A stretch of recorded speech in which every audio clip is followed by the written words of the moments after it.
मेहरबानी इतनी करें कि जितनी देर मैं गुफ्तगू करूं उतनी देर अपनी हंसी मजाक बंद कर लें। अगर आप हंसी मजाक करेंगे तो फिर मैं माइक से हट जाऊंगा। ये नबी की महफिल है, इसका अदब वैसा ही होना चाहिए। मैं काफी देर से देख रहा हूँ कोई नोच रहा है, कोई इसको मार रहा है।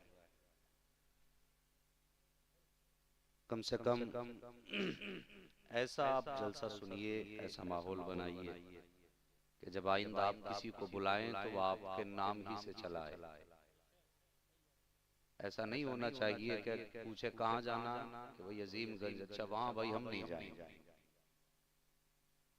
ऐसा माहौल मत बनाइए। आपने इतनी रात कुर्बान की है, 12:30 बज चुके हैं। छोटी सर्दी के छोटे दिन होते हैं, रातें बड़ी होती हैं। यूं समझ लो कि आधी रात का हिस्सा गुजर चुका है। मैं गुजारिश करूंगा, आपने अब तक के जो हालात जैसे गुजार दिए, ये रात का आखिरी पहर है, अदब से बैठे, मोहब्बत से बैठे, ताकि अल्लाह हमारी और आपकी हाजिरी कबूल फरमा ले। वरना अगर हंसना ही खेलना होता तो फिर जलसे की जरूरत क्या, कहीं भी तमाशा लगा लेते। क्या जरूरत थी इतनी रात में जागने की, सर्दी में बैठने की। बस गुजारिश है, मोहब्बत से सुने और अपने रब से दुआ के, मौला करीम हमें हक बोलने, हक सुनने और हक पर अमल करने की तौफीक अता फरमा। खैरियत हैं आप लोग? जी। जो लोग जलसा देखने आए थे वो चले गए, और मैं समझता हूँ जो सुनने आए हैं अभी तक बैठे हुए। और मेरा तो नसीब ही ऐसा है कि मेरे हिस्से में तो अक्सर जगहों पे क्रीम ही आती है। हाँ, क्रीम क्रीम रह जाती है, मठा मठा छट जाता है। मगर मैं आपकी समातों की कदर करता हूँ और सबसे ज्यादा दुआ करता हूँ इन बच्चों के लिए। यार ये इतनी ठंडी रात में भी, जिसमें के जवानों की हिम्मतें टूट गई और उठ के चले गए, ये इतनी सर्द रात में भी, इतनी सर्द रात में भी अपने नबी की महफिल में बैठे हुए हैं। इतनी सर्द रात में भी अपने नबी की मोहब्बत में बैठे हुए हैं। यकीनन ये इनके माँ बाप की अच्छी तरबियत का नतीजा है। ये वही बच्चे हैं जिनके माँ बाप अपनी औलाद को मुस्तफा का प्यार सिखाते हैं। कमेटी वाले तो पूरे हैं ना? हाँ, ये कमेटी वाले भी कुछ कम हो गए। हाँ, बस अल्लाह सलामत रखे कमेटी वालों। आप ही अगर सामने बैठ गए तो मैं पूरी तकरीर आपको देख के कर लूं, इसलिए कि मैं देख रहा हूं आपके जज्बे को, और ये बहुत बड़ी बात है। अपने खून पसीने की कमाई को नबी के नाम पे खर्च करना, ये सब मेरे ही नंबर पे होना था।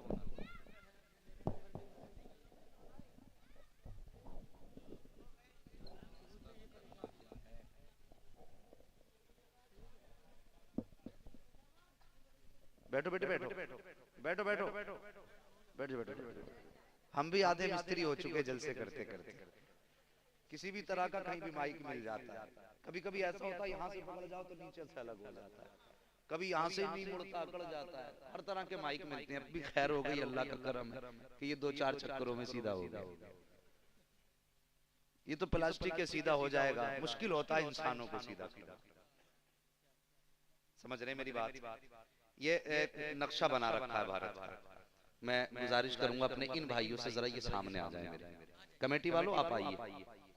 हाँ, वहां भी अल्लाह का घर है। भाई ये डंडा मेरे सामने मत लाइए, मुझे लग रहा है पता है कि डंडे के जोर पर तकरीर नहीं कराई जाए। हाँ, बस मोहब्बत से बैठिए और दुआ कीजिए अल्लाह हमें मुस्तफा के ख्यालों में गुम कर दे। क्या चाहते हो? तमन्ना सभी की ये है अल्लाह जब हमें मौत आए तो मुस्तफा के मदीने में मौत आए। ये सभी की ख्वाहिश है। और काश ऐसा हो जाए कि मरने से पहले जिंदगी में अल्लाह मदीने की हाजिरी नसीब फरमा दे। हर आदमी की यही ख्वाहिश है। तो मेहरबानी करें, थोड़ा सा संजीदगी का माहौल। सारे लोग मोहब्बत से सुनेंगे ना इंशाअल्लाह। माशाअल्लाह, ये शुरुआत आपने कर दी, अल्लाह जज़ाए खैर दे। दुआ तो कर दो भाई, मुझे पैसे दिए। अगर आपको तकलीफ हो तो लेकर के चले जाना, मगर आप सिर्फ आमीन कहेंगे, अल्लाह हम सबको मुस्तफा का मदीना दिखा दे। और जोर से अल्लाह सलामत रखे। बस नहमदुहु व नुसल्ली व नुसल्लिमु अला रसूलिहिल करीम, अम्मा बाद, फ़अऊज़ु बिल्लाहि मिनश शैतानिर रजीम, बिस्मिल्लाहिर रहमानिर रहीम। लक़द काना लकुम फ़ी रसूलिल्लाहि उस्वतुन हसना, आमन्तु बिल्लाहि सदक़ल्लाहु मौलानाल अज़ीम व सदक़ रसूलुहुन नबिय्युल उम्मियुल मुतीउल मुबीनुल मुईनुल करीम व नहनु अला ज़ालिका लमिनश शाहिदीन व शाकिरीन वल्हम्दुलिल्लाहि रब्बिल आलमीन। बलगल उला बिकमालिही कशफत दुजा बिजमालिही हसनत जमीउ खिसालिही सल्लु अलैहि व आलिही। करूं तेरे नाम पे जान फिदा, बस एक जान तो जहां फिदा, तो जहां से भी नहीं जी भरा, करूं क्या करोड़ों जहां नहीं। जितनी मोहब्बत के साथ आप बैठे हैं उतनी मोहब्बत के साथ दुरूद पाक पढ़ लीजिए। अल्लाहुम्मा सल्ली अला सय्यिदिना व शफीइना व नबीना मौलाना मुहम्मदिन बादिल जुद वल करम वालिही व अस्हाबिही व बारिक व सल्लिम सलातुन व सलामुन अलैका या रसूल अल्लाह सल्लल्लाहु तआला अलैहि वसल्लम। बिना किसी तमहीद के सफर का आगाज। साहिबो, हम दुनिया में आए हैं, मकसद है सिर्फ अल्लाह और उसके रसूल की रजा। यही ख्वाहिश है। बूढ़ा हो, जवान हो, बच्चा हो, बेटा हो, बेटी हो, सबकी ख्वाहिश यही है हमसे अल्लाह और उसके रसूल राजी हो जाए। राजी करने का तरीका क्या है? हमें मुस्तफा को अपने दिल में बसाना पड़ेगा। जवानों, अल्लाह तुम्हारी जवानियां सलामत करे। परदेश जाते हो कमाने के लिए, मेहनतें करते हो, रातों दिन एक करके एक एक रुपया कमाते हो, और फिर जब कभी मौलाना आसिम मोहम्मद ने आवाज दे दी कि चलो आज मुस्तफा के नाम पे तुम्हारी दौलत की जरूरत है, और तुम अपने खून पसीने की कमाई आंखें बंद करके नबी के नाम पे लुटा देते हो, यकीनन ये मदीने वाले का प्यार है, मुस्तफा की मोहब्बत है। वरना साहिब, कौन दौलत अपनी लुटाता है किसी के नाम पे? कौन देता है किसी को अपनी जेब का पैसा? ये बच्चा पैसे लेके आया, इसके जहन में कौन सी बात है कि हम इसे इस पैसे के बदले में गुब्बारे दे करके जाएंगे, या हम इसको कोई बहलाने की चीज दे करके जाएंगे?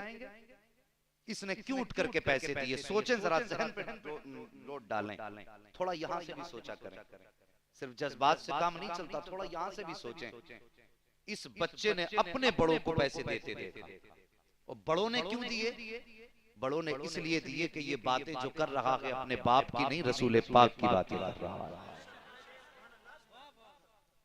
सिर्फ इसी वजह से तो, वरना लोग इलेक्शन के चर्चे करते हैं, कितने देते हैं पैसे आकर के? कौन देता है अपनी कमाई? कोई पैसे नहीं देता साहिब। वजह यह है कि कोई किसी के बाप के नाम पे नहीं, रसूल पाक के नाम पे दिया करते हैं।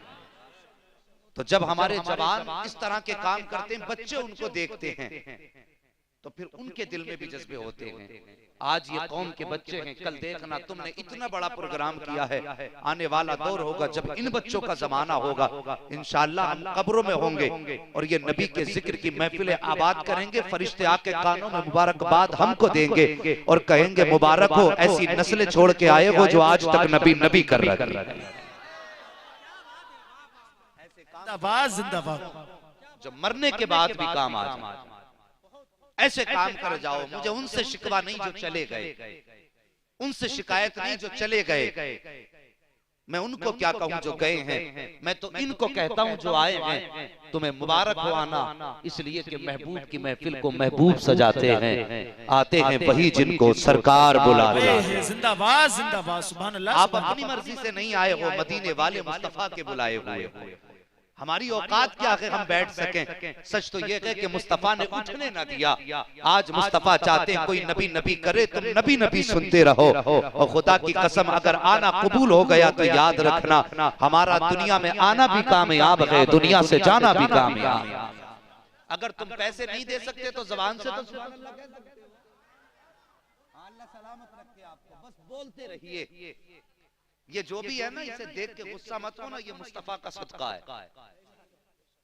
हाँ, ये सब कुछ मुस्तफा का सदका है। मैं गुफ्तगू कर रहा हूँ, बस तवज्जो कीजिए जो बैठे। मैं चाहता हूँ आपने इतनी रात तक अपनी नींद कुर्बान की है, तो कुछ हासिल करके जाइए, कुछ लेके जाइए, ताकि कोई कहे कमेटी वालों नाम गुलामाने मुस्तफा रखा, मौलवी बड़े बड़े धाकड़ बुलाए थे, एक ने स्टेज तोड़ दिया, दूसरे ने कुर्सी तोड़ दी।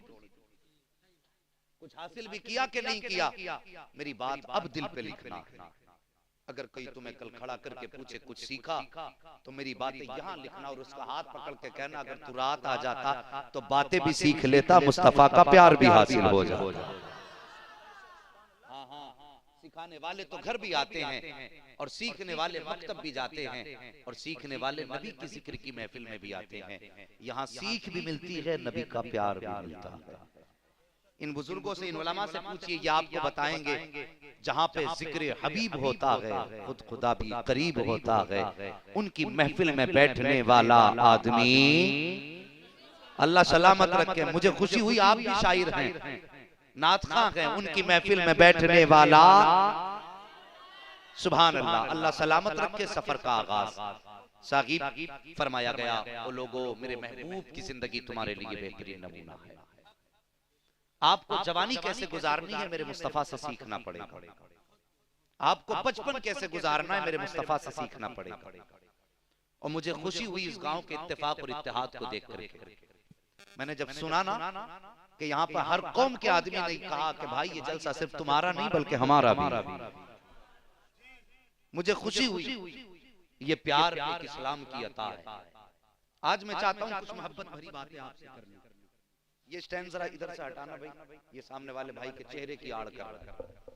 मैं चाहता हूँ कोई आड़ ना हो, बस बेपर्दा तुम मुझे देखो, मैं तुम्हें देखूं। हाँ, हम तुम एक दूसरे को देखें और दोनों को मदीने वाले मुस्तफा देखते रहे। क्या ख्याल है टेक लगा के बैठने वालों? आपका भी समर्थन है ना? हाँ जी, मैं हटाऊंगा नहीं किसी को भी। हो सकता भाई किसी की कमर में दर्द हो, मैं मजबूर नहीं करूंगा, आप जगह छोड़ दें। जहां जिसको सुकून मिलता बैठिए, लेकिन मोहब्बत से मुस्तफा की बातें सुनिए। आका की प्यार भरी बातें मैं आपसे करने लगा। बचपन गुजारना है मेरे मुस्तफा से सीखो, जवानी गुजारनी है मेरे मुस्तफा से सीखो। साहिब जिंदगी का बहुत अहम पहलू जिस पे मैं गुफ्तगू करने लगा हूं, साहिब रिश्तों की कदर कर लो, अपनों की कदर कर लो।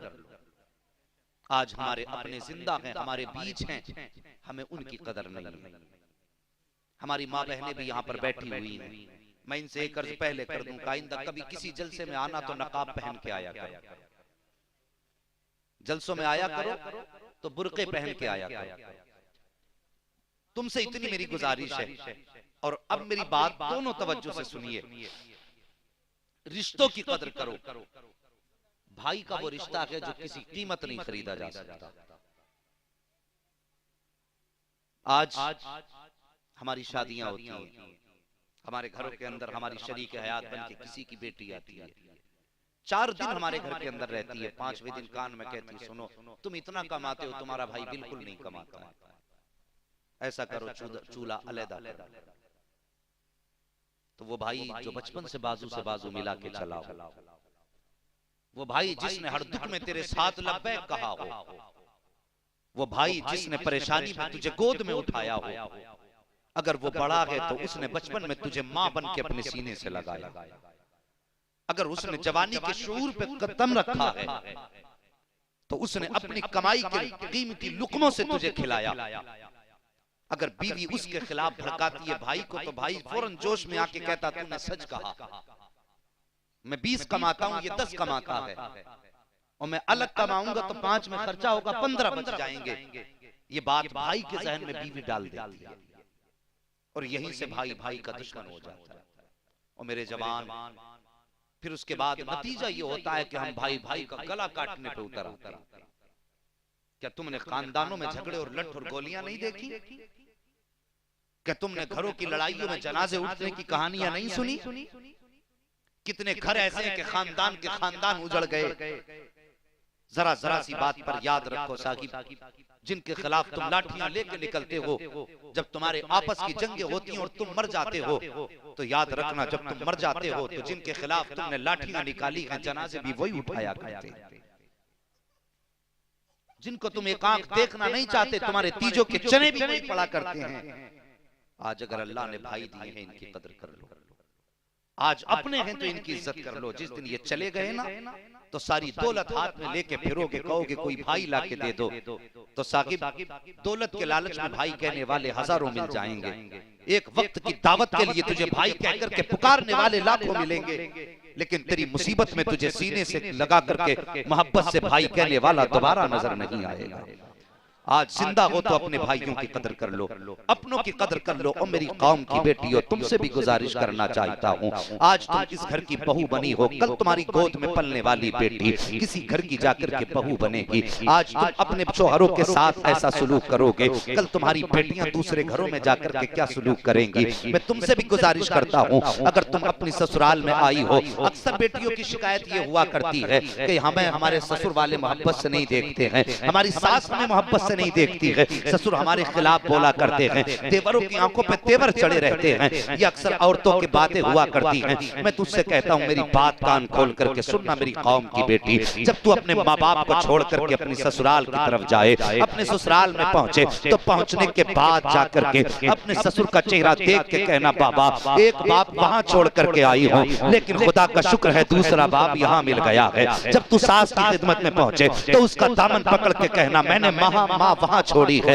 लेकिन दूसरी माँ खुदा ने यहाँ दे दी है। जब तू अपनी नंद की तरफ देखे तो मुस्कुरा के कह देना, एक बहन वहां छोड़ के आई हो, खुदा ने दूसरी बहन यहाँ दे दी है। फिर मैं दावे के साथ कहता हूँ, जब तेरा किरदार ऐसा हो जाएगा तो खुदा की कसम खा के कहता हूँ, न तुझे ससुर की आंखों में जलाल नजर आएगा, न तुझे सास की आंखों में जलाल नजर आएगा। जब तू सास को माँ का प्यार देगी तो अल्लाह तुझको उसके जलवों में, उसकी नजरों में माँ का प्यार अता फरमाएगा। और जब तू ससुर को अपने बाप का दर्जा देगी तो जब वो उठेगा तुझे बेटी कह करके पुकारेगा। ए मेरी कौम की बेटी हो, अगर जिंदगी गुजारना चाहती हो तो ऐसे गुजारो कि ससुर को बाप समझा करो, सास को माँ समझा करो, नंदों को बहन समझा करो, देवर को भाई समझा करो। जबकि तुम्हारी सोचों के नतीजे बदलेंगे तो गारंटी के साथ कहता हूँ, मैके में रहो या ससुराल में रहो, हर नजर के अंदर तुझे अपने नजर आएंगे, कोई दुश्मन नजर आ नहीं सकता। तकबीर, नारे रिसालत, नारे गौसियत, मसलके आला हजरत मुफ्ती हम्माद रजा साहिब किबला, नारे तकबीर, नारे रिसालत, जिंदाबाद जिंदाबाद। बहुत खूब। हमारी कौम की बेटियों, तुम इतनी रात में बैठ करके नबी की बातें सुन रही हो, तो मेहरबानी करना मेरी बातें सिर्फ यहाँ नहीं बल्कि दिल पे लिखनी है। अगर कल जलसे से घर जाओ, अगर कोई पूछे घर वाला वहां गई थी क्या सीख के आई, तो कम से कम तुम्हारे किरदार से लगना चाहिए कि जब गई थी तो दुनियादार थी और जब पलट के आई है तो कनीज़े फातिमा ज़हरा बन के आई। ये तुमसे गुजारिश है। और जवानों में तुमसे कुछ बातें करना चाहता हूँ, प्यार भरी बातें। मेरी तकरीर तबे यार को बेचैन करती है, सबब क्या है वही कहता हूँ जो दिल पर गुजरती है। मेरा अपना एक मिजाज है भाई, मैं ये चाहता हूँ कमेटी वाले इतनी मेहनत से पैसा खर्च करके जलसा करते हैं और उनको उस रात में कुछ ना मिल सका तो फिर नतीजा क्या जलसे का। हाँ, अपने जलसों को नतीजे खेज बनाइए, अपने जलसों का एक मकसद रखिए। आइंदा किसी भी खतीब को आप बुलाएं तो उस खतीब से ये कहें कि हजरत जी आपको हमने बड़ी दूर से इसलिए बुलाया है ताकि आप हमारी कमियां हमें बता के जाओ और आज से हम उन कमियों को दूर करने की कोशिश करें। कहना यहाँ हंसाने मत आना, हमने तमाशे की महफिल नहीं रखी है, मदीने वाले मुस्तफा की बातों की महफिल रखी है। हमें रुलाना है तो उनकी बातों पे रुलाओ और हंसाना है तो हमें जन्नत की बातों पे हंसाओ, हमें दुनिया की बातों पे ना हंसाओ। गुजारिश करता हूँ माँ बहनों मेरी बात तुम भी दिल पे लिखना, जवानों तुम भी। हमने होश संभाला, माँ बाप ने हाथ पकड़ के हमें चलना सिखाया। जैसी जवान हुआ बेटा कुछ दिन के लिए कमाने लगा, कुछ पैसे हाथ में आए, फिर माँ बाप को आंखें निकाल के देखने लगा। बाप को तो खातिर में नहीं लाता, अगर बाप कहता बेटे मेरा मशवरा ये है तो बेटा क्या कहता है जानते हो, कहता अब तुम बूढ़े हो गए हो, तुम्हारी अकल अब काम की नहीं रह गई है, तुम्हें क्या मालूम है ये काम कैसा होगा, तुम बैठे रहो देखते जाओ। साकिब तुम अपने बाप से कहते देखते जाओ, उससे कहते हो जिसने तुम्हें अपना खून जिगर पिला के पाला है। ओ खुदा का वास्ता कभी माँ बाप के सामने ऊंची आवाज में न बोला करो। तुम जानते नहीं हो माँ बाप की कुर्बानियां औलाद के लिए कितनी बड़ी होती हैं। अल्लाह अकबर, कभी बच्चों को अपनी जिंदगी में देख लिया करो। अगर बच्चे बाप से कहते हैं ना बाबा मुझे नया जूता चाहिए, और बाप अगर गरीब होता है, उसकी जेब में पैसा नहीं है, तो खुदा की कसम अगर मजदूरी करता है तो सुबह अपने मालिक के दरवाजे पे जाके बैठ जाता है और कहता है साहिब मुझे इतनी तनख्वाह दे दो, मुझे एक्स्ट्रा कुछ फीस दे दो, एक्स्ट्रा पैसा दे दो, मैं ओवर नाइट ड्यूटी करके तुम्हारी फीस चुका दूंगा। अगर मालिक पूछता क्या करोगे, तो बाप की आंख में आंसू आ जाते हैं, रो के कहता मेरे बेटे ने आज मुझसे जूतों का सवाल किया है, मेरे बेटे ने कपड़ों का सवाल किया है, खाली हाथ वापस जाऊंगा तो बेटे का सामना कैसे करूंगा। मैं वापस जाऊंगा, मेरा बेटा मुझसे पूछेगा बाबा कपड़े कहाँ हैं, तो अपने बेटे को जवाब क्या दूंगा। ये सोच करके वो मजदूर आदमी अपने मालिक के आगे रो के कहता साकिब एक्स्ट्रा कुछ पैसा दे दो, मैं रोड ओवर ड्यूटी करके तुम्हारा पैसा चुकाऊंगा। अगर माँ बाप से बच्चा मांग लेता है तो माँ बाप उस वक्त तक वापस नहीं आते हैं जब तक अपने बेटे की जरूरत का इंतजाम नहीं कर लेते हैं, उस वक्त तक वापस नहीं आते हैं जब तक उनके लिबास का इंतजाम नहीं कर लेते हैं। हाँ हाँ साकिब, कभी तुमने बापों को देखा होगा कि लोग मजदूरियों पे लेकर के आते हैं, कोई गाली देता है मजदूर समझ के, कोई धक्के देता है मजदूर समझ के। मैं तुमसे पूछना चाहता हूँ क्या इज्जत मजदूर की नहीं होती है? मजदूर भी इज्जतदार होता है। क्या मजदूर का अपना वकार नहीं होता है? मजदूर का भी अपना वकार होता है। वो गालियां फिर क्यों सुना करता है? वो जानता है अगर इसकी गाली पे मैंने गुस्सा कर दिया तो बच्चों के खाने का इंतजाम न कर सकूंगा, अगर इसकी बात का जवाब दे दिया तो अपने बेटों की परवरिश कैसे करूंगा। ये हजार बातें रह रह के उसको झंझोड़ती है और ख्याल आते हैं अगर बच्चों को पालना है तो गाली भी सुननी पड़ेगी, अगर बच्चों का पेट भरना है तो गालियां सुननी पड़ेंगी। साकिब, ये बाप होता है जो धक्के खाकर भी तेरे खाने का इंतजाम करता है, ये बाप होता है जो गालियां खाकर के भी मुस्कुराता रहता है और ये सोच करके मुस्कुराता है कि अब गालियां खा लूंगा शाम को बच्चों को खाना खिला दूंगा। इस तरह से माँ बाप अपने बच्चों की परवरिश किया करते हैं और जब यही माँ बाप बिस्तर पे पड़ जाते हैं, बेटे कमाने लग जाते हैं और फिर बाप कहता है कि बेटे दवा की जरूरत है, तो उस वक्त में बेटे कहते हैं साहब तुम्हें पालेंगे अपने बच्चों को पालें। और जवानों में तुमसे हाथ जोड़ के गुजारिश करता हूँ अगर माँ बाप कोई फरमाइश करते हैं तो अपने बच्चों को बीच में न लाया करो, अपनी बीवी को बीच में न लाया करो, अपने खर्चों को बीच में न लाया करो। किस्मत वाले हैं वो जिनसे माँ बाप की खिदमत का मौका मिला करता है, मुकद्दर वाले हैं वो जिनसे माँ बाप अपनी जरूरतें बयान किया करते हैं। वरना उनसे पूछो जिनके सर पे माँ की ममता का आंचल नहीं है, माँ के बगैर जिंदगी कैसी हुआ करती है। उनसे पूछो जिनके सर पे बाप की शफकतों का हाथ नहीं है, बाप के बगैर जिंदगी कैसे कटा करती है। हाँ हाँ साकिब, बाप के बगैर की जिंदगी देखो, अगर बाप सर पे ना हो, माँ की ममता का आंचल ना हो, अल्लाह तुम्हें मुबारक करे ईद का दिन आए और तुम ईद के दिन नए कपड़े पहनोगे, पहनने के बाद 2 रकात नमाज पढ़ने के लिए ईदगाह की तरफ जाओगे। जब वापस पलटोगे तो कोई यार कह के सीने से लगाएगा, कोई दोस्त कह के सीने से लगाएगा, कोई नाम लेके सीने से लगाएगा, कोई मुबारकबादी देगा, कोई कहेगा 1000 ईद मुबारक हो, कोई कहेगा लाखों ईद की खुशियां मुबारक हो। आदमी अपनी अपनी तरह से मुबारकबाद ईद की देंगे, मगर मैं गुजारिश करना चाहता हूँ उनसे पूछो जिनके सर पे माँ की ममता का आंचल लगी है, हजारों यार मुबारकबाद देते हैं, मगर जब वो घर आया करते हैं तो उस वक्त में दुनिया की मुबारकबादियां एक पल्ले में रखी जाएं और माँ की मुबारकबादी दूसरे पल्ले में रखी जाए। खुदा की कसम खा के कहता हूँ सारी मुबारकबादियां कम पड़ जाती है, मजा तो तब आता है जब बेटा घर में कदम रखता है और माँ माथा चूम के कहती है बेटे ईद मुबारक हो, बात सीने से लगा के कहता है बेटे ईद मुबारक हो। लाखों यारों ने मुबारकबादियां दी है लेकिन सुकून नहीं मिला है। सुकून तब मिलता है जब माथा चूम लेती है बाप शाबाश दे दे। नारे तकबीर, नारे रिसालत, नारे गौसियत, मसलके आला हजरत, अजमते वालिदैन, नारे तकबीर, नारे रिसालत, जिंदाबाद जिंदाबाद। बहुत खूब मुफ्ती साहब। हाँ हाँ साहिब, माँ बाप की कदर कर लो, अल्लाह से दुआएं मांगा करो, अल्लाह हमारे माँ बाप को सलामत रखना। हाँ, जो परदेश जाते हो उनसे गुजारिश करता हूँ जब परदेश जाया करो माँ का हाथ सर पर रखवा लिया करो। अल्लाह तौफीक दे तो माँ का हाथ चूम के जाया करो और बाप का हाथ सर पे रखवा के जाया करो। ये जो हालात और खबरें आती है ना, अभी घर से निकला था रास्ते में गया एक्सीडेंट हो गया मर गया, मैं दावे के साथ कहता हूं, अगर माँ ने सर पे हाथ रख के दुआ कर दी तो मेरे नबी ने फरमाया माँ बाप की दुआएं औलाद के हक में ऐसी होती हैं जैसे नबी की दुआएं उम्मती के हक में होती हैं। जब परदेश जाया करो जवानों, हमारा तुम्हारा काम रहा तो दिन बाहर निकलने का है। जब घर से निकला करो ना तो माँ का हाथ बाप का हाथ सर पे रख के निकला करो। फिर मैं गारंटी देता हूँ नबी की हदीस की रोशनी में, जब तक घर वापस नहीं आ जाओगे कोई मुसीबत तुम्हारे दामन के करीब नहीं आ सकती है। हाँ, ये माँ बाप होते हैं और अल्लाह से दुआएं मांगा करो, अल्लाह हमारे माँ बाप को सलामत रखना। इसलिए कि माँ बाप के बगैर की जिंदगी देखो। मेरे नबी एक दिन अबू जहल ने मेरे सरकार पे पत्थर मारा। मैंने कहा नबी की सीरत का आईना आपके सामने रखना चाहता हूं। मेरी बातें, मेरी जबान इतनी अच्छी नहीं जितनी बातें मदीने वाले की अच्छी है। लोग कहते हैं यार तू तकरीर कैसी करता है कि दिल में उतरती है। मैं कहता हूं मैं अपनी बात नहीं करता, जितनी देर बोलता हूं नबी की बात करता हूं। और फिर उनकी बातें हो आशिक के दिल में ना उतरे, ये तो हो ही नहीं सकता। बल्कि बुजुर्गों ने फरमाया अगर इज्जत चाहते हो तो नबी की बातें किया करो, इज्जत चाहते हो तो नबी की बातें किया करो, और लोगों के दिल में मोहब्बत चाहते हो तो हमेशा नबी नबी किया करो। जो मुस्तफा की बातें करने लगता है अल्लाह की मखलूक उसे दिल में जगह देती है। वरना तुम सच बताओ, तुमसे मेरा कोई खून का रिश्ता है? कोई तुम में मेरा रिश्तेदार है? मैं तुम में से किसी का रिश्तेदार हूं?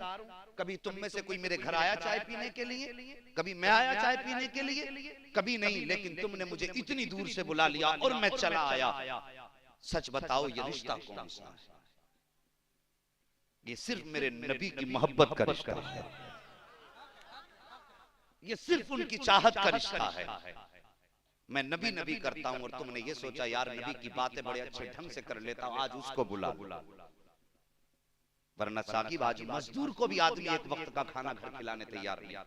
ये कह देते हैं यार पैसे भी देंगे, खाना भी देंगे।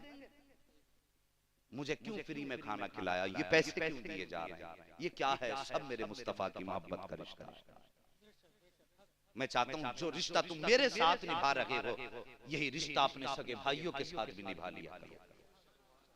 मैं 1 घंटे के लिए आपके बीच में आया हूं और तुम्हारा भाई तो रातों दिन तुम्हारे दाएं बाएं रहता है।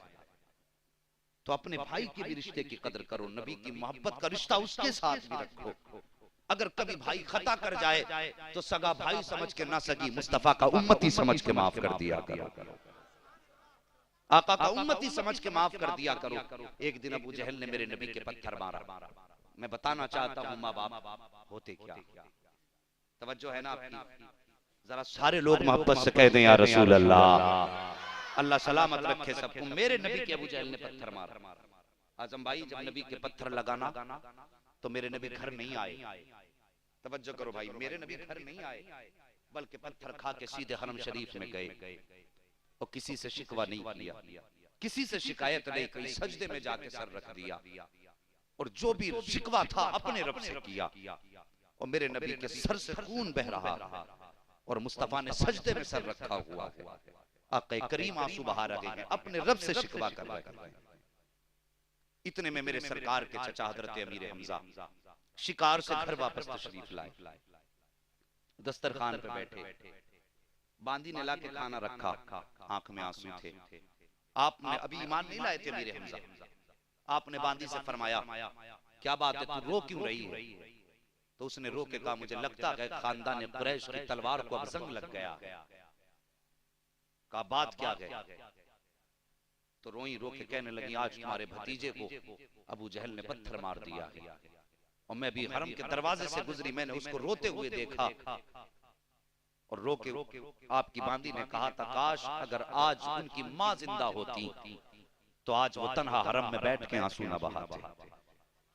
अल्लाह, अगर बाप जिंदा होते तो आज वो तन्हा ना होते। साकिब ये माँ बाप होते हैं, अगर इंसान के बाप चले जाते हैं तो कोई तसल्ली देने वाला नहीं होता है, अगर माँ चली जाती है तो कोई आंसू पोंछने वाला नहीं होता है। खुदा का वास्ता माँ बाप की इज्जत कर लो, इनकी कदर कर लो। इतना अमीर हमजा ने सुना है, उठे हैं दस्तरखान छोड़ दिया है, आपने कमान संभाली है, सीधे वहां पहुंचे जहां अबू जहल बैठा था। जाके आपने उसके सर पे या तो तलवार का दस्ता मारा या अपनी कमान इतनी जोर से मारी के उसके सर से खून बहने लगा। और उसके बाद पूछा, लोगों मेरा भतीजा कहाँ है? किसी ने कहा हरम शरीफ के अंदर है। अल्लाह अकबर, इतना सुनना था, दौड़ करके आए। मेरे नबी सजदे में सर रख के आंसू बहा रहे हैं। आने के बाद अमीर हमजा ने कहा था, भतीजे सजदे से सर उठाओ, मैं आ गया हूँ। एक बार कहा, नबी ने सजदे से सर नहीं उठाया। दूसरी मर्तबा कहा, सजदे से सर नहीं उठाया। 3 मर्तबा अमीर हमजा ने कहा, भतीजे सजदे से सर उठाओ। मेरे नबी ने सजदे से सर नहीं उठाया है। जब तीसरी मर्तबा आपने कहा, उसके बाद अपना हाथ नबी के कांधे पे रखा है और हाथ के सहारे उठाया है। सरकार ने सजदे से सर उठाया। जैसी सजदे से सर मेरे सरकार ने उठाया है, चचा ने यूं बाजू फैलाए हैं, भतीजे को सीने से लगाया। तारीख के औराक में लिखा हुआ है, मेरे नबी की आंख में आंसू थे। आंख निकली मेरे नबी की जबान से और फरमाते, चचा चले जाओ, आज मेरा कोई चचा नहीं है। अगर आज अब्दुल्ला जिंदा होते, मेरे बाप मौजूद होते, तो किसी में हिम्मत न थी कोई मेरी तरफ पत्थर उठा देता। अगर आज मेरी माँ जिंदा होती, तो आज मैं तन्हा यहाँ बैठ करके आंसू न बहाता। इतना कहना था। अमीर हमजा की चीख निकल जाती है। अमीर हमजा कहते हैं, भतीजे बता तो सही, तू कैसे राजी होगा? जब मेरे नबी ने फरमाया था, ए चचा कलमा पढ़ लीजिए, मोहम्मद का जिगर को ठंडक मिल जाएगी। इतना सुनना था। चचा ने कलमा पढ़ा है, ला इलाहा इल्लल्लाहु मुहम्मदुर रसूलुल्लाह। नारे तकबीर, नारे रिसालत, नारे गौसियत, मसलके आला हजरत, मजहब इस्लाम। नारे तकबीर, नारे रिसालत जिंदाबाद। और जवानों बुजुर्गों, माँ बाप की इज्जत कर लो, इनकी कदर कर लो। अगर ये चले गए तो फिर कोई आंसू पोंछने वाला नहीं मिलेगा। हाँ, दुनिया मतलब की यार है। तुम मुझे 100 रुपए दोगे, कहोगे मौलवी दुआ कर देना। मौलाना मोहम्मद को 100 रुपए दोगे, कहोगे दुआ कर देना। तो हम लोग हो सकता पैसे लेके भी दुआ ना करें, लेकिन माँ बाप वो होते हैं जो बगैर लालच के औलाद को हमेशा दुआएं दिया करते हैं। हाँ, ये माँ बाप होते हैं। माँ बाप की आप जिंदगी देखिए, अगर माँ बाप बूढ़े हो जाएं, बिस्तर पे लेट जाएं, कमजोर हो, कमर भी दर्द करती है, टांगे भी दर्द करती हैं, एक एक करवट तड़पाती है दर्द से, लेकिन रात को जब आंख खुलती है और बेटा अगर परदेश में होता है, बेटा अगर परदेश में होता है, घर से बाहर होता है, रात को किसी भी वक्त बाप या माँ की आंख खुल जाए और हाथ उठते हैं ना, तो कभी ये नहीं कहते हैं अल्लाह मेरी तबीयत ठीक कर दे, अल्लाह मेरा दर्द खत्म कर दे। जब भी माँ बाप के हाथ उठते हैं, रो के कहते हैं अल्लाह हमारी तो खैर है, हमारे बेटे को सलामत रखना। ये माँ बाप होते हैं जो औलाद को बगैर लालच के दुआएं दिया करते हैं। इनके जाने के बाद रोने के सिवा कुछ नहीं मिलने वाला। 1000 आंसू बहाओगे साहिब, तो फिर माँ नहीं मिलेगी। समझ रहे मेरी बात? अगर माँ चली गई तो ये दोबारा मैसर नहीं होगी, बाप चला गया तो ये दोबारा नसीब नहीं होगा। मेरे नबी सारी जिंदगी, बताओ नबी के खजाने में कुछ कमी थी? बोलो, कोई कमी नहीं थी। हाँ, शान ये है कि मालिक कौनैन हैं, गो पास कुछ रखते नहीं, दो जहां की नेमतें हैं उनके खाली हाथ, सब कुछ मेरे मुस्तफा के हाथ में। अगर वो कह देते तो पूरे खिदमत के लिए उतर आता, अगर वो कह देते तो गिलमान उनकी खिदमत में आते। लेकिन जानते हो, एक दिन मेरे नबी मस्जिद नबी शरीफ में दीवार से टेक लगा के घुटनों से हाथ बांध के बैठ करके आंसू बहा रहे। हिचकी की आवाज सहाबा के कानों से टकराई। ये नबी के आशिक थे। जैसी कानों से टकराई, सहाबा दौड़ पड़े, आका अगर किसी ने तकलीफ पहुंचाई हो तो नस्लें कुर्बान कर देंगे आप। अभी बच्चे जवान लुटा देंगे आपके कदमों पे।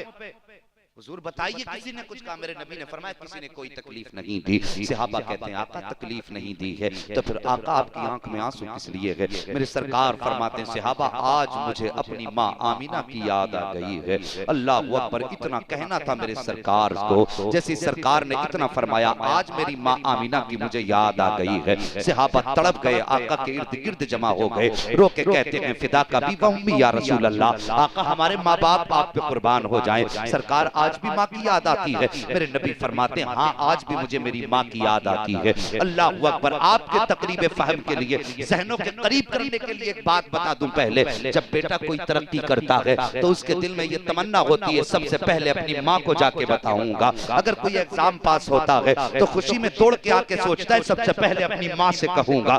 दुनिया से कहते हुए उसे उतना मजा नहीं आता है जितना मजा उसको माँ से कहते हुए आता है। अल्लाह अकबर। हर बेटे की ख्वाहिश होती है कि अपनी कामयाबी का पहला बयान अपनी माँ के सामने दे। ये हर बेटी को माँ का बेटे का राज होता है। लेकिन वही ख्याल मेरे नबी के दिल में आया है। आका फरमाते हैं सहाबा मुझे माँ की याद आ रही है। सहाबा कहते हैं आका आज भी याद आती है? हाँ यार आका सहाबा आज भी मुझे याद आती है। मेरे सरकार ने इतना कहा। सहाबा कहते हैं आका कैसी याद आती है? मेरे नबी फरमाते हैं सहाबा मेरी माँ ने मुझे तब देखा था जब मैं बहुत छोटा था, जब मैं 6 साल का था तब माँ छोड़ के चली गई थी। काश आज मेरी माँ जिंदा होती, मेरे हाथ के इशारे से सूरज को पलटता देखती तो माँ कितनी खुश हो जाती। अगर आज मेरी माँ होती, दरख्तों को सजदा करता देखती मेरी माँ कितनी खुश हो जाती। अगर आज मेरी माँ जिंदा होती, कंकरों को कलमा पढ़ता देखती तो कितनी खुश हो जाती। सहाबा तड़प जाते हैं, कितनी आंखें बरस रही थी मेरे नबी के बयान पर। नबी माँ की बातें करते जा रहे हैं, सहाबा तड़पते जा रहे हैं। आका फरमाते सहाबा और ये बात मुझे रह रह के सताती है, काश मेरी माँ होती, मैं मस्जिद नबी के मुसल्ले पे होता, इशा की नमाज पढ़ाता होता, कुरान की तिलावत करता होता, मेरी माँ हुजरे में होती, अंदर से आवाज दे देती ए बेटे मोहम्मद मेरी बात सुन ले। आका फरमाते हैं जैसी माँ की आवाज मेरे कानों तक आती, सहाबा मैं नमाज तोड़ देता, मुसल्ला छोड़ देता, माँ की खिदमत में चला जाता। सहाबा कहते हैं आका बंदगी छोड़ करके बंदे की खिदमत में जाते, क्या खुदा नाराज ना होता? तब नबी ने फरमाया था ए मेरे सहाबा मैं सब कुछ छोड़ देता, नमाज तोड़ देता, कुरान छोड़ देता, मस्जिद से उठता, अपने हुजरे की तरफ जाता। सहाबा कहते हैं आका ये सब कुछ छोड़ के माँ के पास। तब नबी ने फरमाया था ए मेरे सहाबा सच ये है कि जब माँ राजी होती है तभी खुदा राजी हुआ। नारे तकबीर, नारे रिसालत, मसलके आला हजरत, फैजाने आला हजरत, उलमाए अहले सुन्नत, अजमते वालिदैन। वाह वाह वाह, क्या बात है। साहिब नबी तो नबी होकर के मुसल्ला छोड़ने की बात करें और हम उम्मती हो के माँ के लिए बिस्तर छोड़ने को तैयार नहीं। क्या ये हर घर की कहानी नहीं कि सर्दी भरी रातों में माएं बुढ़ापे में बिस्तर पे पानी की जरूरत होती है तो पानी कहते कहते तड़पती रहती हैं, लेकिन बेटे को बीवी के पल्लू से हटने की फुर्सत ही नहीं मिलती। क्या करोगे ऐसी जिंदगी का अगर माँ पानी मांगते मांगते चली गई? क्या करोगे उस दौलत का जिस दौलत से तुम 10 रुपए की बाप को दवा न दिला सके और 10 लाख की अपने लिए गाड़ी खरीद ली तो क्या फायदा उसी गाड़ी का? मैं कहता हूं अपनी जिंदगी माँ बाप पे कुर्बान कर दो। खुदा की कसम अगर ये ना हुए दौलत होगी तो देख देख के दौलत को अफसोस करोगे और कहोगे काश अगर आज माँ होती तो दौलत उसके कदमों पे लुटा देते। अगर आज बाप होता तो ये कमाई आज उसके कदमों पे रख देते। खुदा की कसम दौलत का ढेर तो होगा लेकिन खुशी के लिए माँ का चेहरा नहीं होगा। आज अल्लाह ने दौलत दी है और अमीर बनना चाहते हो तो अपनी कमाई माँ बाप के कदमों पे डाल दिया। हाँ कितने घरों से मेरा मामला आजम भाई ऐसा, इतने फोन दिन भर में आते हैं, कितनी माएं रो के कहती हैं मौलाना कम से कम इतना बेटों को और बता दे जब रात को दर्द उठता है तो कोई देखने वाला नहीं होता। आज ये दिन माओ को देखना था, इसीलिए माएं हमें सर्दियों में अपने सीने पे लिटाती रही ताकि कल बुढ़ापे में ये बेटा हमें सर्दियों में पानी देने को तैयार ना हो। कोई फायदा नहीं ऐसे जलसों का जिन जलसों के बाद माएं रोती रहें। कोई फायदा नहीं ऐसी तकरीरों का जिनके बाद माँ बाप तड़पते रह जाएं। जलसे कर रहे हो तो ये याद रखना मेरी बात कि आज हमने जलसा किया कि जलसा भी बड़ी इबादत है लेकिन सबसे बड़ी इबादत माँ बाप को राजी करना। हाँ बहुत बड़ी बात मैं कहने लगा हूँ, जिसके माँ बाप नाराज हैं उससे रब नाराज है। चाहे वो मस्जिद में मरे या काबे में मरे, मरना बराबर है। और अगर माँ बाप राजी हैं तो जंगल में मर जाना खुदा की रहमत आगे बढ़ के तेरा इस्तकबाल करेगा। हाँ माँ बाप की खिदमत कर लो, इन्हें राजी कर लो। अगर ये चले गए तो फिर मिलने वाले नहीं है। रिश्तों की कदर मेरे नबी ने सिखाई। आज बूढ़े माँ बाप कहते हैं कि बेटे बुढ़ापे की वजह से हमसे बासी या ठंडी रोटी नहीं कटती, तो बहुएं क्या जवाब देती हैं, जवानी में बहुत गर्म रोटी खाई है जो बुढ़ापे में खाओगे। नौकरानी समझ रखा तुम्हें गर्म रोटी खिलाए। और शर्म कर, तू इस घर में आई है, ये तेरे बाप का कमाल नहीं है, इस बूढ़े बाप का कमाल। तुझे तो पला पलाया 22 साल का जवान मिल गया। अगर तेरे बाप ने पाल के तुझे दिया होता तब तुझे पता चलता जवान पलते कैसे। हाँ, इन बूढ़े माँ बाप की इज्जत करो। ये कहते हैं कि हमारे मुंह से रोटी नहीं कटती, बुढ़ापे में दांत नहीं है, मसूड़े कमजोर हैं। तो कहते हैं कि जवानी में बताओ, बुढ़ापे में जवानी क्या सोच रहे। ये जवाब उनको देते हो तो उनके कलेजे टुकड़े टुकड़े होने लगते हैं। और फिर उसके बाद कहते हो अल्लाह नाराज हो गया। मौलवी वजीफा बता दे कोई कि एक रात में रहमत है तेरे घर में डेरा डालने। ये क्या वजीफा तुम्हें फिर मौलवी बताएगा। अगर माँ बाप नाराज है तो कोई वजीफा काम नहीं आएगा। कोई तावीज तो क्या पूरा कुरान गले में लटका लो, कोई फायदा नहीं है। सबसे बड़ा वजीफा ये है, सुबह उठ के बाप के हाथ चूमा करो, शाम को कदम चूम लिया करो। जब सो के उठा करोगे आंख बाद में खुलेगी, रहमतें तुम्हारे घर पे पहले उतर जाया। ये सबसे बड़ा वजीफा है अमीर होने का। अपनी कमाई अपने माँ बाप पे खर्च करो। जवानों, अगर किसी को दिक्कत है कमाई में, खर्चे में, अगर लगता है बच्चे मुश्किल से पढ़ रहे हैं, तो अपनी कमाई जो भी लाओ, 10 लाओ, 50 लाओ, 100 लाओ, अपनी माँ की गोद में डाल दो, बाप के कदमों में डाल दो, और फिर अपनी जरूरत के लिए माँ बाप से मांगो। फिर देखो अल्लाह कितनी बरकतें अता फरमाता है। हाँ, ये एक बात मेरी गारंटी की अल्लाह के घर में बैठ के कर रहा हूँ। ये किसी के पंचायत की बरकरी नहीं है, किसी की चौपाल का इलेक्शन नहीं है कि प्रधान को राजी करने के लिए इसकी उससे लगा दी, इसकी उससे लगा दी।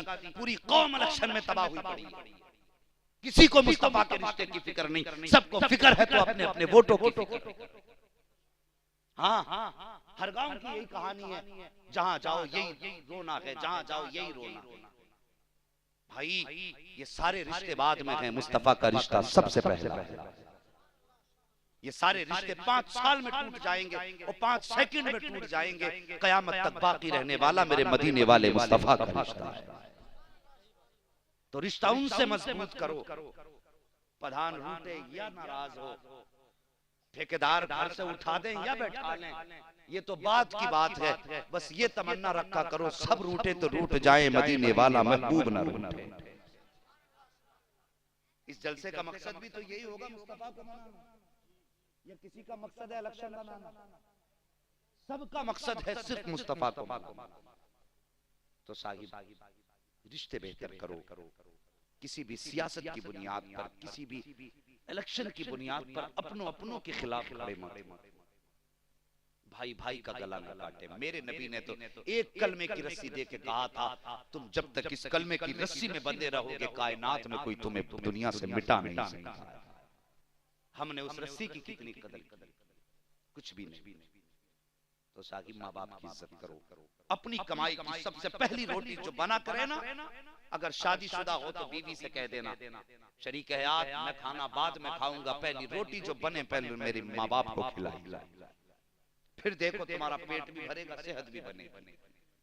हाँ, ये बड़े काम की वो बातें बता रहा हूँ जो तुम्हें 50 लाख मेरी मौलवी बता के नहीं जाए।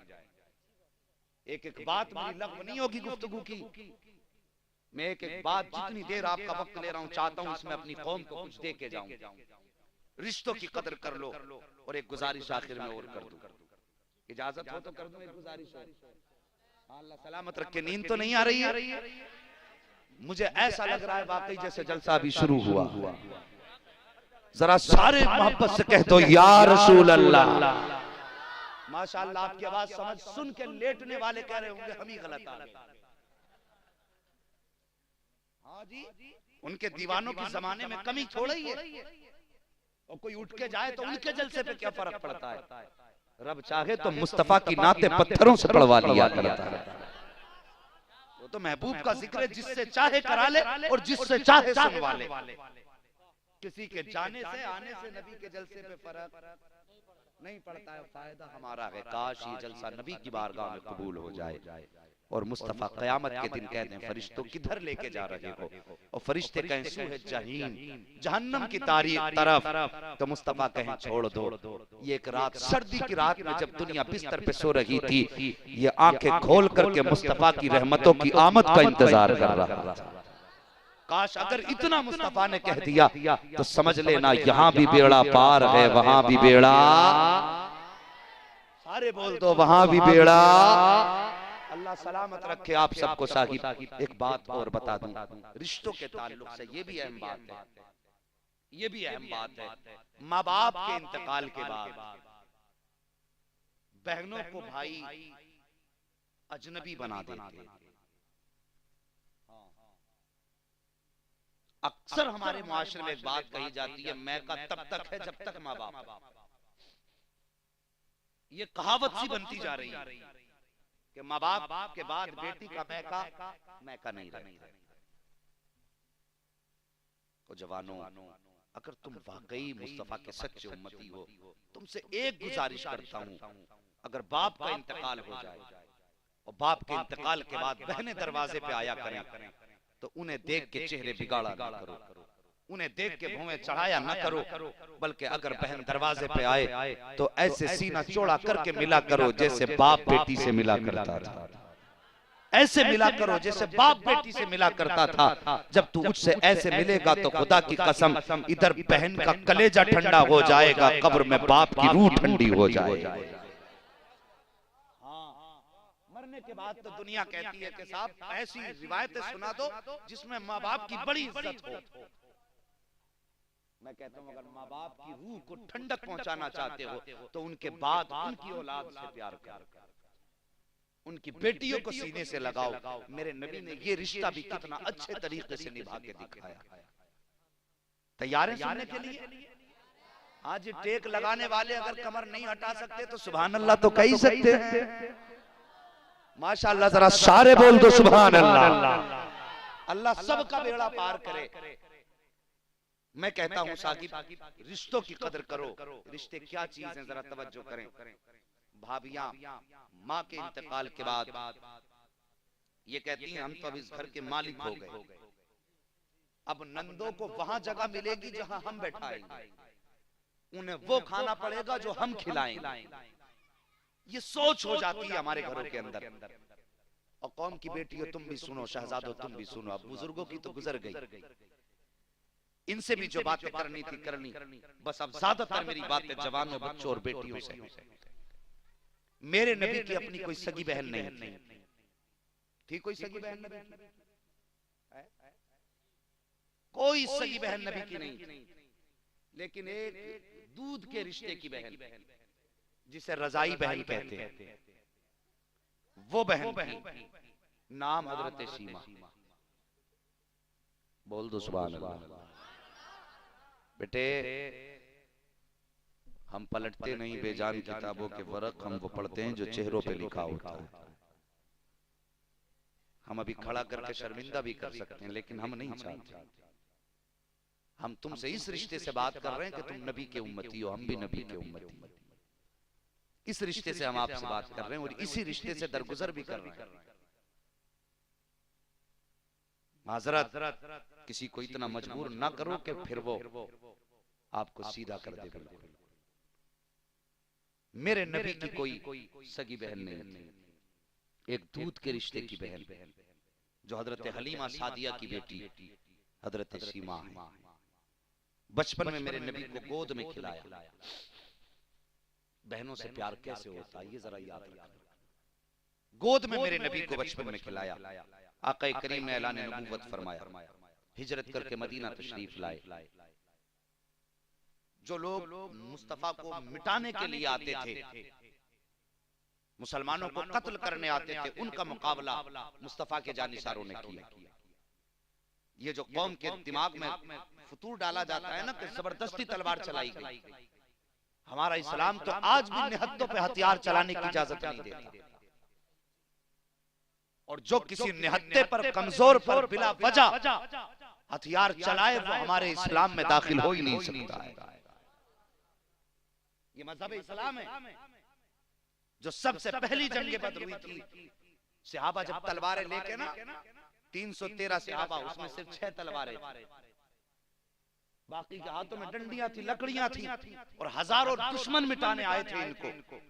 जब चले थे तो नबी ने तारीख 7 जुमले कहे थे, जा रहे हो जी आका? फरमाया मेरी 3 बातें याद है।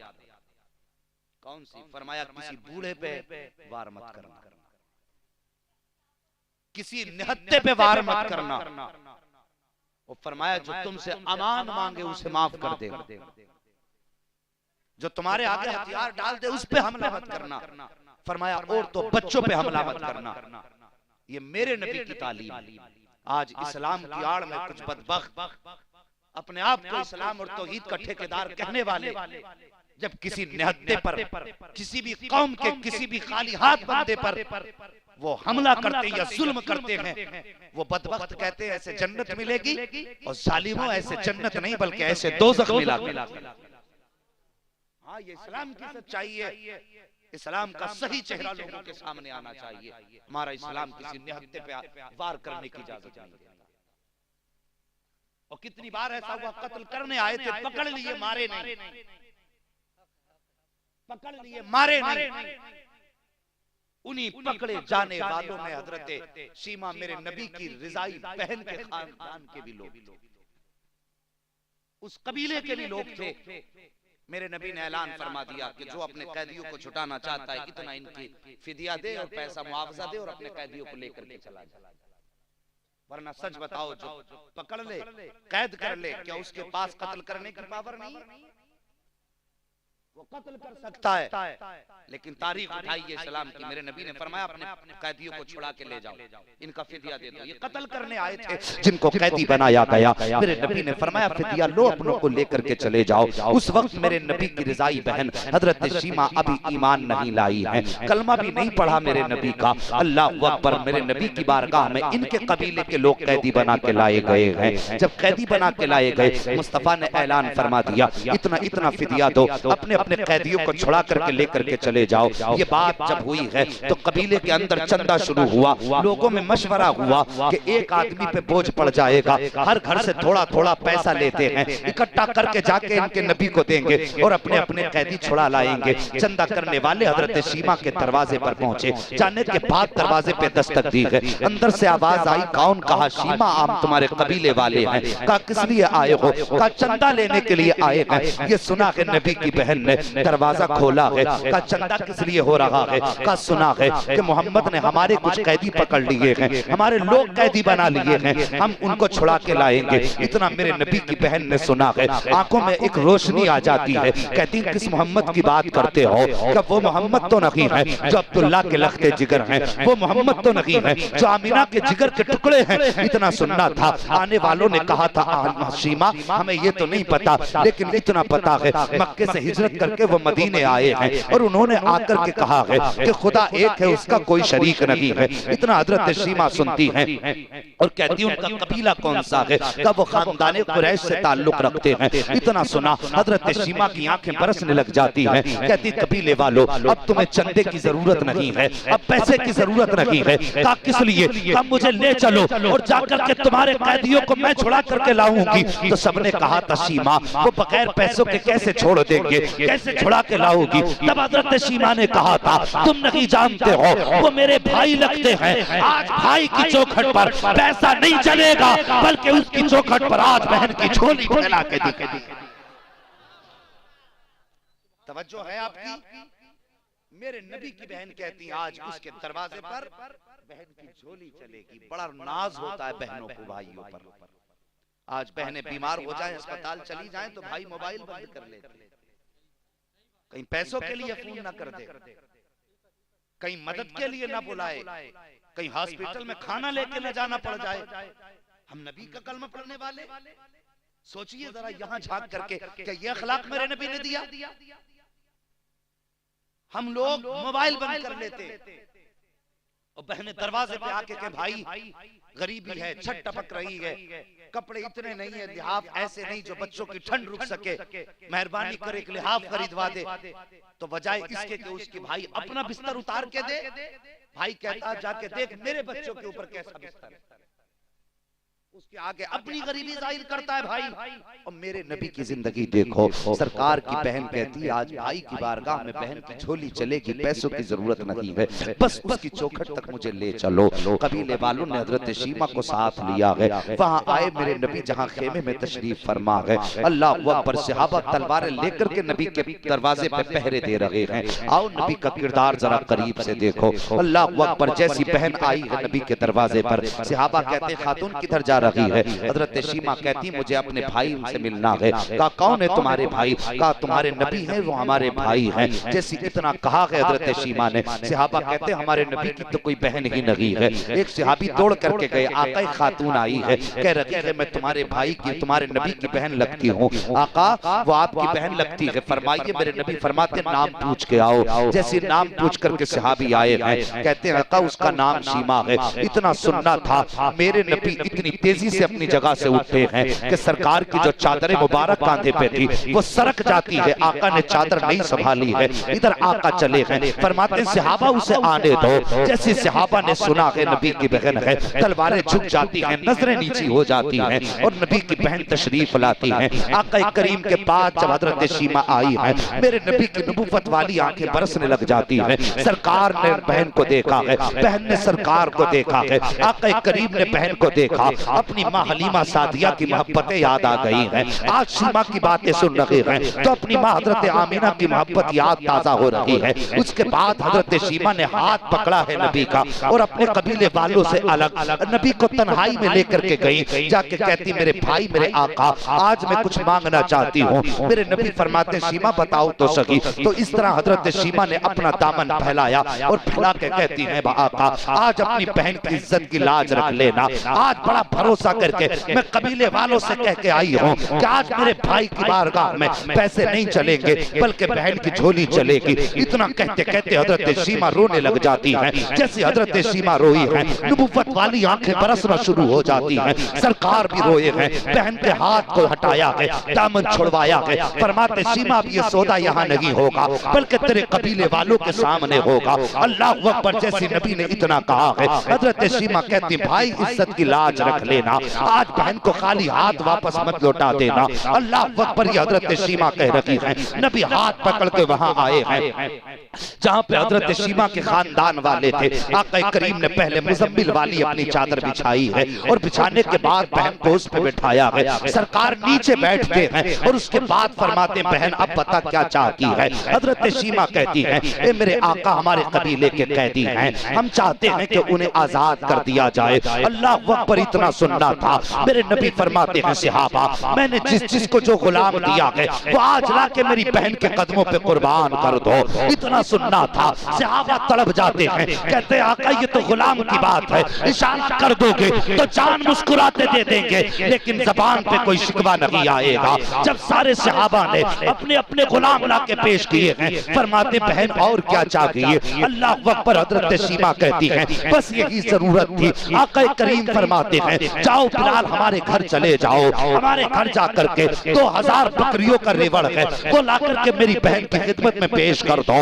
उसके अलावा फरमाते हैं एक हरीरी चादर रखी हुई है वो भी ला करके दो। मेरे नबी ने वो चादर बहन के सर पे डाली है और कुछ दिरहम बहन की गोद में रखे हैं। और जब हजरत शीमा चलने लगी, आका फरमाते हैं ए बहन कोई भी जरूरत हो तो आने की जरूरत नहीं है, खबर भेज देना, तेरा भाई चल के खुद तेरे दरवाजे तक आ जाएगा, खुद चल के तेरे दरवाजे तक आएगा। जैसी इतनी बात कही है, हजरत शीमा जाने लगी है। मेरे नबी दूर तक बहन को देख रहे हैं, आंसू बहा रहे हैं, देख रहे हैं, आंसू बहा रहे हैं। जब बहन चली गई है फिर सहाबा तोड़ करके आए हैं। आका माफी चाहते हैं, इतना और बता दीजिए आपकी तो रिश्ते में कोई बहन ही नहीं लगती है, फिर ये खातून कौन थी जिसके लिए आपने इतना इंतजाम किया, अपनी चादर पे बैठाया, खुद नीचे बैठे हैं। आका फरमाते वो हलीमा सादिया की बेटी है, मेरी दूध के रिश्ते की बहन लगती है। अल्लाह अकबर, इतनी बात कही है। सहाबा कहते हैं ए आका इतना इनाम और इकराम से नवाजा कि गुलाम तो दिए दिए ही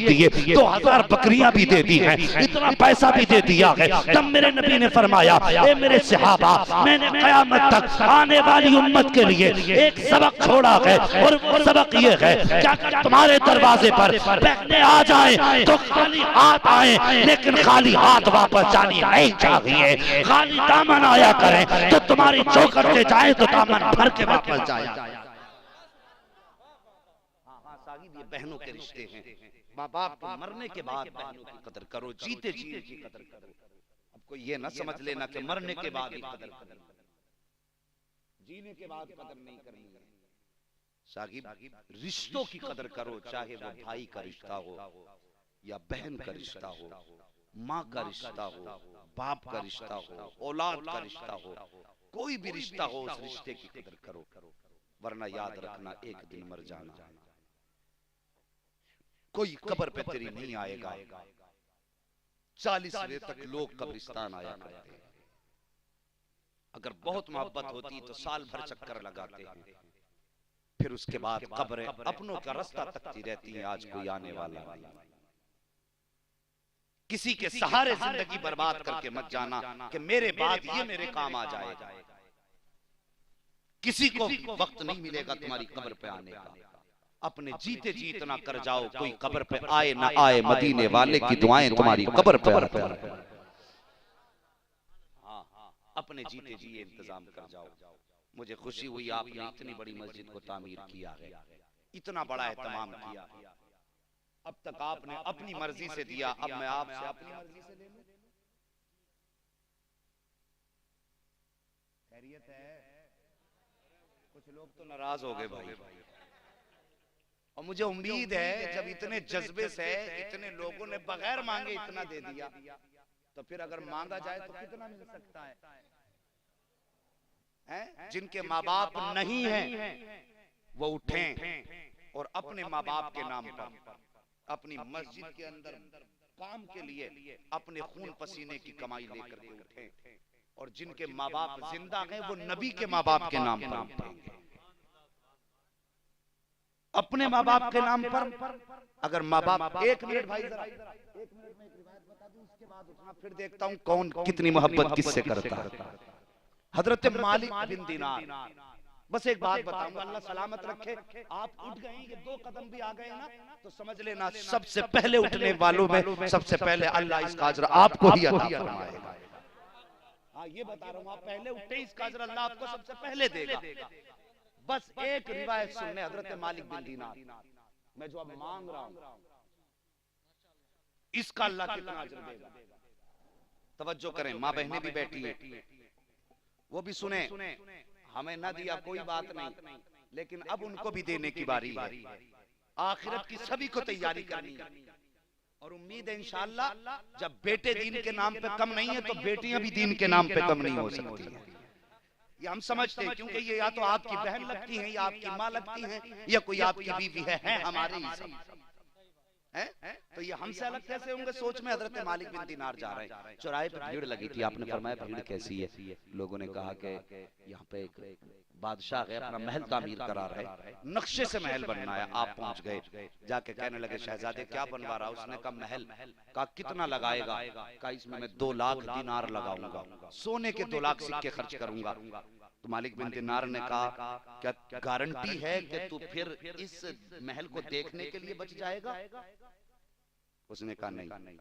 क्या ये गारंटी है तू इसमें रह पाएगा? कहा नहीं। क्या ये गारंटी है कि तू इसके अंदर ऐश कर लेगा? उसने कहा नहीं। तो फरमाया फिर जब इसकी गारंटी नहीं है तो आप मैं एक तुझे ऐसा महल न दे दूं जिसकी गारंटी खुदा ने भी ली है, मुस्तफा ने भी ली है। कहने लगे क्या? कहने लगे ला, जो दौलत तू महल पे लगा रहा है वो दौलत मुझे दे। कहा कितने लगाएगा? उसने 2 लाख या 4 लाख दिनार कहे। फरमाया ला मुझे दे दे। कहा क्या करोगे? आपने मुस्कुरा के फरमाया मैं जानूं या फिर मेरा खुदा जाने या मेरा मुस्तफा जाने, तू तो दे मगर गारंटी मैं देता हूं तुझे महल की। कहा करोगे क्या? कहा दे दे। उसने दिए। फरमाया गारंटी? कहा अल्लाह तुझे इसके बदले में जन्नत में महल देगा। कहने लगे गारंटी है कोई? तो अक्लमंद लोग जो होते हैं वो लिखत पढ़त करते हैं उधार लेन देन के वक्त में। तो वो भी बड़ा चालाक था, उसने कहा हजरत जी कॉपी ये है, कलम ये है, लिख दो जरा। हजरत मालिक बिन दीनार ने लिख दिया, मैं सरकार की हदीस की रोशनी में अल्लाह के फरमान के मुताबिक इसको जमानत देता हूँ, इसने 2 लाख दिनार अल्लाह की राह में दिए हैं, अब अल्लाह इसके बदले में इसको जन्नत में महल अता फरमाए। ये लिखा, उसने शहजादे ने पर्चा रखा।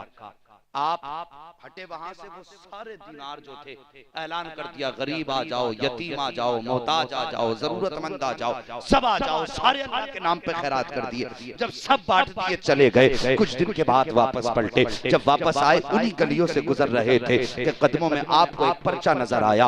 आपने पर्चा उठाया, देखा पर्चा तो वही है। आप उस पर्चे को लेकर उसके वारिसों में गए, कहा यार ये पर्चा तो मैंने शहजादे को दिया था, ये रास्ते में कैसे पड़ा है? लोगों ने कहा हजरत जी, जिस शहजादे ने आपको ये सब कुछ दिया था, आज उस शहजादे को इंतकाल किए हुए 1 दिन गुजर गया है, कल उसका इंतकाल हुआ। फरमाते हैं ये तो मैंने जमानत के तौर पे दिया था, क्या उसके कफन में ये पर्चा नहीं रखा गया? सबने कहा साहिब हाँ रखा गया था, हमने ये पर्चा उसके कफन में रखा और खुद अपने हाथ से सीने पे रखा था। का फिर ये बाहर कैसे आ गया? अल्लाह अकबर, इतना सुनना था। मालिक बिन दीनार पर्चा देखते हैं, उसमें लिखा हुआ था, ए मालिक बिन दीनार, तेरा खुदा भी सच्चा है, रसूल भी सच्चे हैं, तेरा वादा भी सच्चा है, तूने जो वादा किया था वो पूरा हो गया है। मैं खुश हूँ कि 2 लाख दिनार तुझे दे दिए हैं, अल्लाह ने इसके बदले में जन्नत में मुझे महल्लात अता फरमा दी है। अगर चाहते हो अल्लाह तुम्हारे महल्लात जन्नत में तामीर करे तो उठो, खुदा के घर के लिए, मुस्तफा की रजा के लिए, आका करीम के माँ बाप के नाम पर जो जिसकी जेब में उठे और दे दे, और उम्मीद कल की ना कयामत की उम्मीद करो, और इस भरोसे पर आज आएंगे कयामत में मुस्तफा, उसका हमें इंतजाम फरमा। सोचिए मत, अगर सोचना है तो फिर सोचते रह जाइए, सोचोगे तो सोचते रह जाओ।